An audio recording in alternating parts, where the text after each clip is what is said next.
नमस्कार दोस्तों। मैं हूं आपका दोस्त संजय धीमान। मुझे पूरी उम्मीद है कि आप जहां भी होंगे स्वस्थ होंगे, मस्त होंगे। कहते हैं शब्दों का हमारी ज़िंदगी के ऊपर बहुत ही गहरा असर पड़ता है।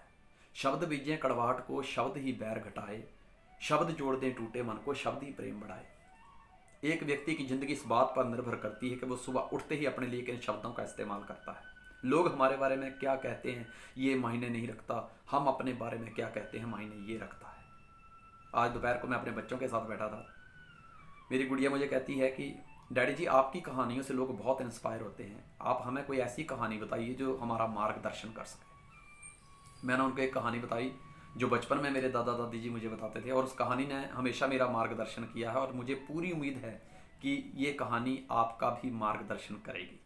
एक राजा था, उसने एक महोत्सव रखा और दूर दूर से राजाओं को बुलाया, सारी प्रजा को बुलाया और शहर की एक बहुत ही सुंदर नर्तकी को बुलाया। और राजा के गुरु जो जंगलों में तपस्या करने चले गए थे उनको भी बुलाया। राजा के जब गुरु आए तो राजा ने कुछ सिक्के सोने के अपने गुरु को दिए। बोले जब नर्तकी नृत्य करे, जब कुछ अच्छा लगे तो उसको देते रहना ताकि उसका हौसला बरकरार रहे। नृत्य होने लगा, सारी प्रजा खुश थी। रात के करीब 2 बजे तबला बजाने वाले के ताल बिगड़ गए। नर्तकी ने सोचा राजा है, मृत्यु दंड भी दे सकता है। उसने तबले वाले के ताल को ठीक करने के लिए कुछ शब्दों का इस्तेमाल किया और उन शब्दों ने पूरी महफिल बदल डाली। वो शब्द पता क्या थे? उसने कहा कि बहु बीती थोड़ी रही, बहु बीती थोड़ी रही, यो भी बीती जाए, दो पलों के वास्ते ना कलंक लग जाए। इन शब्दों ने गुरु के मन पर गहरी चोट की। गुरुदेव उठे और सारे सोने के सिक्के नर्तकी को दे दिए। उधर से राजा का लड़का आया, जितना सोना पहना था सारा सोना नर्तकी को दे दिया। राजा की लड़की आई, उसने अपने गले में 9 लखा हार पहन के रखा था, उसने वो हार उतारा और नर्तकी को दे दिया। नर्तकी ने सोचा इनको अच्छा लगा है, दोबारा फिर बोलती हूँ। जैसे बोलने लगी राजा उठा, चुप, बंद करो ये सब। 2 लाइनें बोलकर पूरी महफिल कोई लूट लेगी क्या? बंद कर तेरा ये नृत्य। गुरुदेव उठे, बोले बेटा ये मेरी गुरु है, जिस तरह मैं तेरा गुरु हूं इस तरह ये मेरी गुरु है। बोले गुरुदेव आपने सारे सोने के सिक्के क्या सोच के दे दिए इसको? बोले बेटा मैं जंगल में तपस्या कर रहा था, तेरे बुलाने पर मैं आया। जैसे इसने कहा कि वो बीती थोड़ी रही, यो भी बीती जाए, दो पलों के वास्ते ना कलंक लग जाए, तो बहुत गहरी चोट इन शब्दों की मेरे ऊपर हुई कि यार अच्छी भली तू तपस्या कर रहा था, राजा के बुलाने पे यहां आया, बस ये एक मुजरा ही देखने को रह गया था तेरे को। लड़के को पूछा तो लड़के ने बताया कि पिताजी मैं जवान हो गया हूं और राज गद्दी पर बैठने का मेरा हक है, पर आप हो कि राजगद्दी को छोड़ते ही नहीं। तो मन में एक ख्याल था कि आज रात को आपका कत्ल कर दूंगा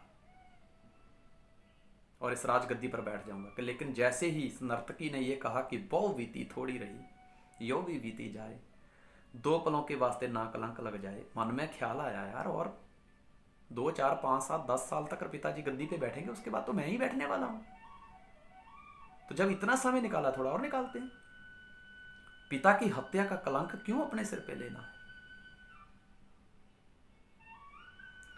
राजा ने लड़की से पूछा बेटा तूने अपना 9 लखा हार उतार के दे दिया, क्यों? लड़की ने कहा पिताजी मेरी सारी सहेलियों की शादी हो गई, आप राजगद्दी पे बैठे हैं, आपको ख्याल ही नहीं आता कि मेरी बेटी भी जवान होगी, उसकी शादी करनी है।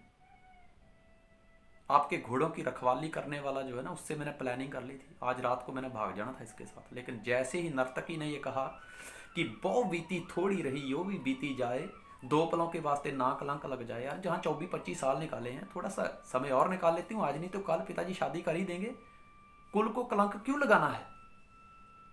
इसलिए मैंने उसको 9 लाख का हार दे दिया क्योंकि उसने मुझे इतना ज्ञान दे दिया। राजा ने देखा प्रजा भी है, दूर दूर से बाकी राजा लोग भी आए हुए हैं और गुरुदेव भी इधर ही हैं। उसी समय राजा ने अपने लड़के का राज तिलक किया, उसको राजगद्दी पे बिठाया। लड़की को कहा इतने राजकुमार आए हैं, कोई भी पसंद कर ले, अभी तेरी शादी कर देता हूं। राजा ने लड़की की शादी कर दी और राजा के मन में वैराग पैदा हो गया और गुरु के साथ जंगलों में तपस्या करने निकल गए। नर्तकी के मन में ख्याल आया कि मेरी इन शब्दों का इतना असर, उसके मन में भी विराग पैदा हो गया कि यार पूरी जिंदगी ये नाचने गाने का ही काम किया मैंने भगवान को कभी भजन ही नहीं किया। अब बाकी की बची हुई जिंदगी मैं भगवान को अर्पण करती हूं, अब मैं तपस्या करूंगी।